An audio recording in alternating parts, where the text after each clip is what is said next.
शुक्रिया करेंगे चारू आपका। बढ़ते आगे, इंश्योरेंस सेक्टर को लेकर अच्छी खबर आ रही है।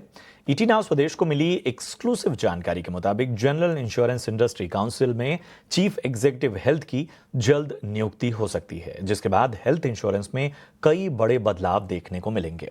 अनुराग शाह इस बारे में पूरी जानकारी दे रहे हैं।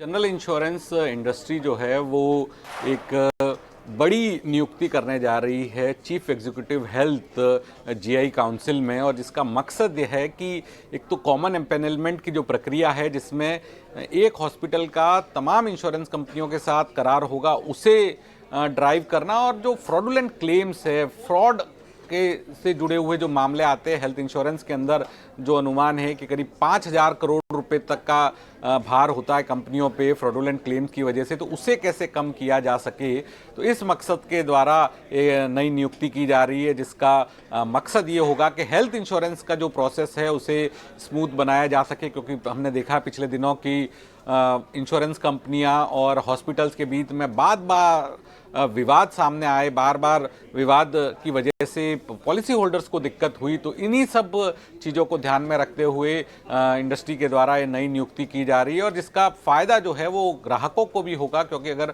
हेल्थ इंश्योरेंस का प्रीमियम नहीं बढ़ता है तो फ़ायदा जो है पॉलिसी होल्डर्स को भी होगा। तो कंपनी से जुड़े हुए सूत्रों का कहना है, इंश्योरेंस इंडस्ट्री से जुड़े हुए सूत्रों का कहना है कि मकसद जो है, ऑब्जेक्टिव है कि हॉस्पिटल्स और इंश्योरेंस इंडस्ट्री के बीच में जो रिश्ते हैं वो बेहतर हो सके, ओवर चार्जिंग, फ्रॉडुलेंट क्लेम पर लगाम लग सके, और जिससे पॉलिसी होल्डर्स को भी फायदा हो।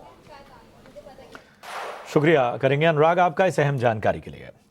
डॉक्टर रेड्डीज को आंध्र के श्रीकाकुलम प्लांट के लिए यूएस एफडीए से 5 आपत्तियां जारी हुई हैं। सृष्टि शर्मा मेरी सहयोगी इस पूरी खबर के बारे में जानकारी दे रही हैं। सृष्टि, बताएं क्या है जानकारी? जी हाँ, डॉक्टर रेड्डीज के एक अहम प्लांट श्रीकाकुलम को इसी महीने यूएस एफडीए ने फॉर्म 483 थमाया था और साथ ही 5 ऑब्जर्वेशंस भी जारी की थी।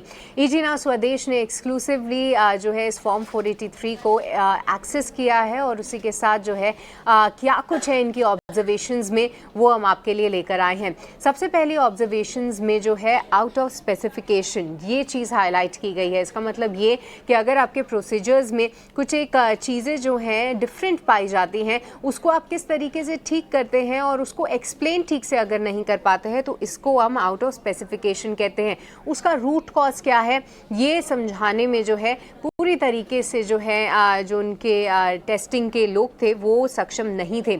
दूसरा जो ऑब्जर्वेशंस हैं वो एफडीए ने जो है lack of validated control procedures जो कि उनके मैन्युफैक्चरिंग प्रोसेस थे उसको हाईलाइट किया है, क्योंकि अगर इक्विपमेंट्स में भी कोई अगर चेंजेस